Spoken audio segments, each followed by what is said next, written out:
সীতাকুণ্ডের জঙ্গল সলিমপুরে আধিপত্য বিস্তার নিয়ে প্রায় দুপক্ষের সংঘর্ষ লেগে থাকলেও নেই প্রশাসনের নজরদারি বা সন্ত্রাসী গ্রেফতারে অভিযান।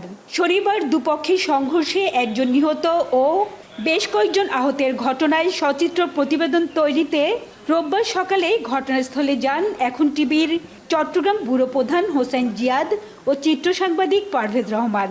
কিছুক্ষণের মধ্যে সন্ত্রাসী শুক্কুরের নেতৃত্বে কয়েকটি সিএনজি চালিত অটোরিকশায় এসে ২০-৩০ জন দুর্বৃত্ত অতর্কিতে তাদের উপর হামলা চালায় ও বেধড়ক মারধর করে। লাঠির আঘাতে এখন টিভির ব্যুরো প্রধান হোসেন জিয়াদের মাথা ফেটে যায়। আহত হন পারভেজ রহমান ও গাড়ির চালক। কোনো রকমে প্রাণে রক্ষা পেল পিটুকার্ড ও ক্যামেরা ছিনিয়ে নিয়ে ক্ষান্ত হয়নি সন্ত্রাসীরা। ক্যামেরা ভেঙে চুরমার করে ছিনিয়ে নেয় মোবাইল, মানিব্যাগ, ডেবিট ও ক্রেডিট কার্ড সহ সাথে থাকা সব গুরুত্বপূর্ণ ডকুমেন্ট। গতকাল তো সেখানে একটি গণপিটুনির ঘটনা ঘটে, একজন নিহত হয়। আমরা সকালে সেই ঘটনার ফলো আপ সংবাদ সংগ্রহে যাই। ছিন্নমূল এলাকায় যাওয়ার পরেই অতর্কিতভাবে আক্রমণ শুরু হয় এবং ৩০-৪০ জন মানুষ আমাকে মারধর করে, আমাদের ক্যামেরা ভেঙে ফেলে। 50 জনের অধিক লোক ওরা আমাদেরকে দৌড়ায় এখানে মারছে। মারার পরে আমাদের ব্যুরো ইনচার্জ জিয়াদ ভাই, ওনার মাথা ফেটে গেছে আর আমাকে আমার বডিতে প্রচুর মারধর করছে ওরা। সংবাদ শুনে চট্টগ্রাম মেডিকেলে আহত সাংবাদিকদের দেখতে যান Chittagong city mayor doctor Shahadat Hossain. ৩ সংবাদকর্মীর উপর হামলার সাথে জড়িত সন্ত্রাসীদের দ্রুত গ্রেফতারে ওই এলাকায় সাঁড়াশি অভিযান চালাতে প্রশাসনের প্রতি আহ্বান জানান মেয়র।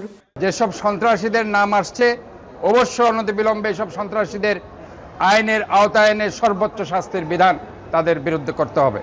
এই ঘটনার প্রতিবাদে জড়িত সন্ত্রাসীদের গ্রেফতার করে দৃষ্টান্তমূলক শাস্তির দাবিতে চট্টগ্রাম প্রেস ক্লাবের সামনে প্রতিবাদ সমাবেশ করেছে Chittagong television reporter network, Chittagong সাংবাদিক ইউনিয়ন সহ বিভিন্ন সংগঠন।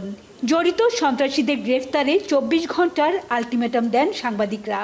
ঘটনার পরপর সীতাকুণ্ড পুলিশ এবং জেলা পুলিশ সুপারের কাছে আমাদের সাংবাদিক সিনিয়র ভাইয়েরা, আমরা যারা আছি তারা বেশ কয়েকবার যোগাযোগ করার চেষ্টা করেছি, কিন্তু কোনোভাবে চট্টগ্রামের পুলিশ সুপার এবং সীতাকুণ্ড থানার ওসিকে আমরা পাইনি। ওনার উপর এই হামলার প্রতিবাদ তো জানাই এবং এই জিনিসটার প্রতিকার সরকার থেকে এবং শহরের যারা প্রশাসনে আছে তারা কিভাবে করবেন, এটা যদি ওনারা দ্রুত গতিতে আমাদের কাছে না দেন তাহলে আমরা এর বিরুদ্ধে আরও কঠোর অবস্থানে যাব।